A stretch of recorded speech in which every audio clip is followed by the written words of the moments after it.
రాజశేఖర రెడ్డి ఉన్నప్పుడు కొన్ని ఫ్యాక్టరీలు అవి కూడా వచ్చినాయి. అంటే మీరు పులివెందులలో ఉండి రాజకీయాలు అబ్జర్వ్ చేస్తూ 20 సంవత్సరాల్లో రాజశేఖర్ రెడ్డి అండ్ జగన్మోహన్ రెడ్డి ముఖ్యమంత్రిగా పులివెందులకి, నేను చెప్పింది రాష్ట్రం అంతా వద్దు, పులివెందులకి ఎవరు ద బెస్ట్ అంటే ఏం చెప్తారు?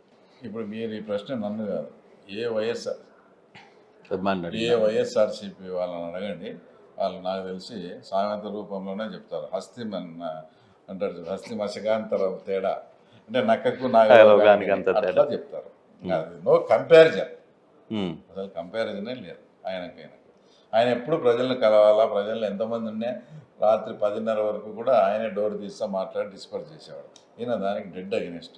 ప్రజలను కలవాలంటేనే ఈయనకు అసహ్యం.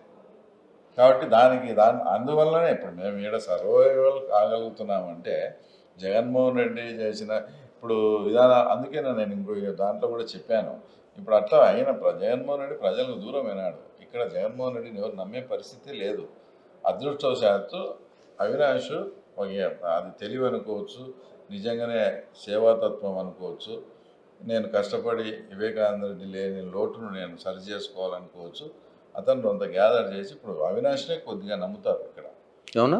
మీరు అవినాష్కి క్రెడిట్ ఇస్తున్నారు? లేదు, 100%. ఇది మీరు పులివెందులు ఎవరన్నా అడగండి, ఇక్కడ వితౌట్ అవినాష్ వైఎస్ఆర్సీపీ జీరో, ఆ లెవెల్కి వచ్చింది. అంటే అవినాషే మొత్తం బాధ్యత అంతా 100% అవినాష్, దాంట్లో ఏం డౌటే లేదు.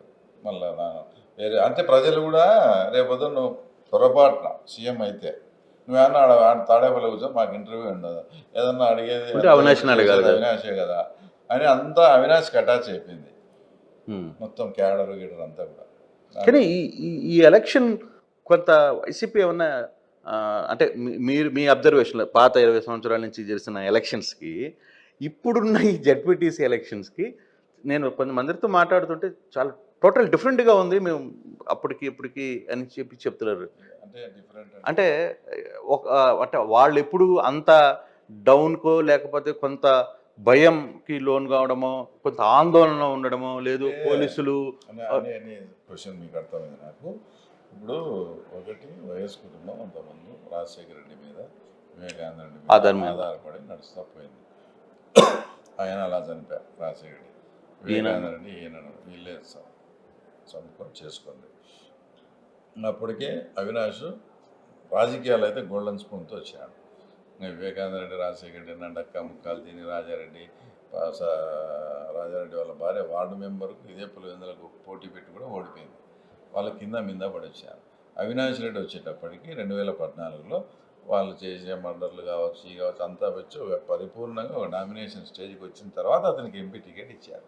అతను ఏమి నలగలే వచ్చింది, అప్పుడు అట్లే ఉంది. ఆయన ఎవరు ఇట్లా ఈ టైప్ సమస్యలు ఫేస్ కాలే, ఫస్ట్ టైం ఇది. సెకండ్ వచ్చేసి వివేకానంద రెడ్డి కేసు ఇష్యూ ఉంది, బెయిల్ క్యాన్సిల్ అవుతుందా సుప్రీంకోర్టులో ఇది ఉంది. లిక్కర్ కేసు ఆయనకు ఉంది. దాంట్లో ఇవన్నీ వాళ్ళు బాగా డిమాలరైజ్ అయిన ఈ టైంలో వాళ్ళకు ఒక స్ట్రాటజీ, ఒక గైడెన్సు అవినాష్కి ఎవరు లేరు. అతనే వాళ్ళ అంత ఎంతో వాళ్ళ ఆస్థాన ఆయన దేవిరెడ్డి శంకర్ రెడ్డి, ఆయన హైదరాబాద్లో ఉండిపోయాడు, ఈడలేడు. వాళ్ళ ఫాదరు హైదరాబాద్లో ఉండిపోయాడు, ఒక్కడే అయిపోయినాడు. ఏం చేయాలా, నెక్స్ట్ స్టెప్ ఏంటి, స్ట్రాటజీ ఏంటి అనే దాంట్లో అతను వీక్ అవుతాడు. అది అందరికీ ఇలా కనిపిస్తుంది. మీరందరూ కలిసి చక్రాన దిబ్బంలో ఆయన నెట్టేశారు. అదే మాకు చక్రాన మా పని మేము చేసుకుంటూ పోతాము అంతే. నేను ఇది కాదు, నాకు వచ్చినది కాదు. స్టేట్ ఎలక్షన్ కమిషన్ ఎప్పుడు పెట్టకూడదు ఎలక్షన్. అసలు మీకు అసలు విషయం తెలిస్తే అక్కడ బలరామిరెడ్డి అని ఇంకా 2-3 గ్రూపులు ఉన్నాయి. వాళ్ళు సీఎంగా ఉన్నారు, ఈయన చనిపోయినాడు. చనిపోతాను వాళ్ళు అనుకుంటే ఒక 5-6 మంత్స్లో 2.5 years అయిందండి. 5-6 monthsలో ఎలక్షన్ పెట్టుకోవచ్చు కదా. ఇక్కడ ఎవరికి ఇవ్వాలని కొట్లాడి వస్తా అంటే దాన్ని పోస్ట్పోన్ చేసి ఇప్పుడు ఇదంతా మా నెత్తిన రుద్దిరా.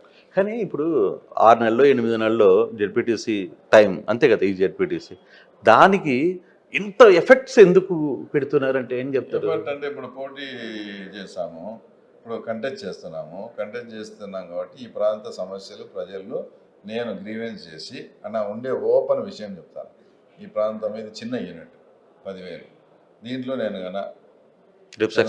గారితో అన్ని హామీలు ఇప్పించి వాళ్ళకన్నీ చెప్పి నేను చెప్పినవన్నీ 100 రోజుల్లో పూర్తి చేస్తాను అన్నాడు. ఈ 100 రోజుల్లో నేను సక్సెస్ 100 రోజుల్లో నేను పూర్తి చేశాను అనుకో, ఈ చిన్న యూనిట్ను కాన్స్టిట్యున్సీకి చూపిస్తా, ఆడ ఇట్లా చేసినాను నేను, మీ కూడా అట్లా చేస్తాను, నువ్వు ఆదరించండి. దీంట్లో నా స్వార్థం కూడా ఉంది. ఇది ఓపరే కరెక్టే, అంతే కదా. నాకేముంది, అబద్ధం చెప్పాల్సిన పని ఏముంది? ఈ 10,000 మందిని చెప్పిన గ్రీవెన్స్, చెప్పిన డెవలప్మెంట్ అంతా నేను 100 రోజుల్లో పూర్తి చేసి, ఇదో ఆ మండలంలో ఇట్లా చేసిన, అన్ని మండలాలు అట్లే చేస్తా, నన్ను నమ్మండి. ఇది నా ఆలోచన. అంటే జగన్ శత్రువులందరినీ రవి ఏకం చేయడంలో సక్సెస్ అయ్యాడు అనేది ఒక చర్చ నడుస్తుంది.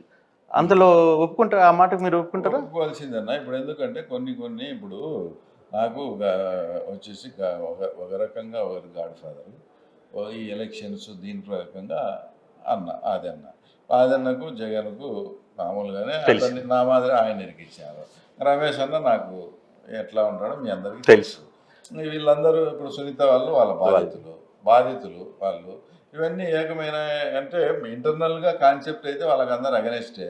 దాన్ని సందర్భానుసారం బట్టు నేను నిజంగా ఇప్పటికైతే వాడుకోలే సునీతమ్మని కానీ వాళ్ళని కానీ. ఆ సందర్భం వచ్చి నేను పోతా వాళ్ళ దగ్గరికి కూడా, నాకు వచ్చిన ఇబ్బంది ఏం లేదు. నాకు ఎంతసేపు టార్గెట్ రీచ్ కావాలి, గోల్ అదే గోల్ కొట్టాలి, ఏదైనా కూడా చేస్తాను. నాకు అంటే జనరల్గా ఊరికి టైంపాస్ చేస్తా, ఏదో ఇన్ఛార్జిగా ఉండా, ఏదో ఎంజాయ్ చేస్తానా, సిరీస్ రాజకీయాలు చేయలే, ఇన్ఛార్జిగా ఉండా. నేను ఇప్పుడు పోటీ చేసినా చేయకుండా నాకేమో 4 ఏళ్ళు ఇన్ఛార్జ్ ఉంటుంది, నేను ఎంజాయ్ చేస్తానే మనస్తత్వం కాదు. ఏదన్నా కానీ మనం ఒక బాధ్యత ఇచ్చినప్పుడు దాని అటో ఇటో ఏదో ఒకటి తేల్చేసి కార్యకర్తల్లో జోష్ నింపేదానికి నేను అహర్నిశలు దాంట్లో పనిచేస్తాను. ఇప్పుడు ఎలక్షన్లు అది కూడా ఒక భాగమే.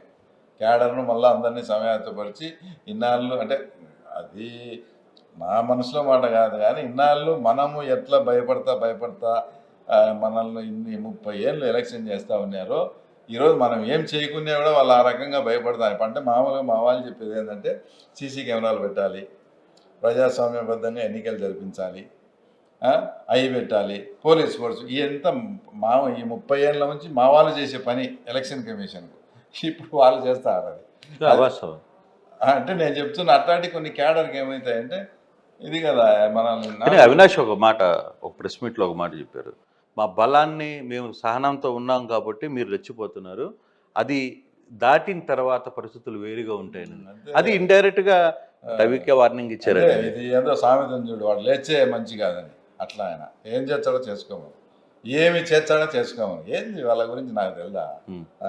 పవర్ లో ఉన్నారు కాబట్టి నువ్వు ఇప్పుడు ఆ మాట చెప్పగలుగుతున్నారు. అరే మేము ముందు నుంచి కూడా చెప్తానే కదా, ఆయన వివేకానంద రెడ్డి కేసులో ఈసులో నిన్ను అది చేస్తారు ఇది చేస్తారు అంటే.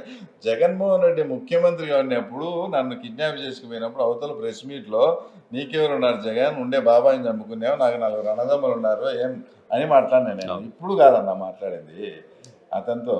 అవినాష్తో నాకు ఒక్కటే భయం ఏంటంటే నేను బాత్రూమ్ పోయినప్పుడు జాగ్రత్తగా ఉండాలి అంతే. ఏం చేసినా ఏం చేయదు, బాత్రూంలో మాత్రం పట్టుకుంటే ఇది అప్పుడు కొంచెం జాగ్రత్త పడితే చాలు. నేను ఆ ఒక్క విషయంలో మీకు భయం ఉంది?